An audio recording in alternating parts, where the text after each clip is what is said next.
gunung-gunung kang ndheder sundul awiyat lan jurang-jurang cerung ing lemah ngare bumimu.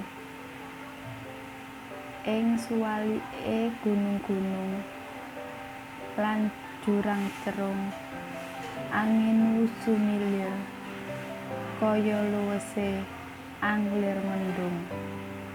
Ing antarane bedhaya ketawang, wektu kaya mandeg jegreg.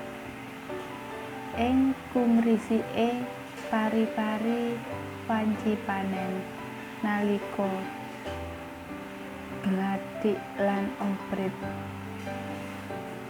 rebut ducung nyisil pari ing penguasamu.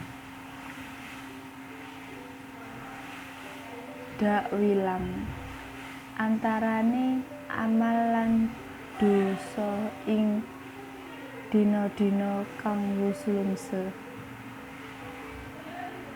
Lingsem aku ing ngarsamu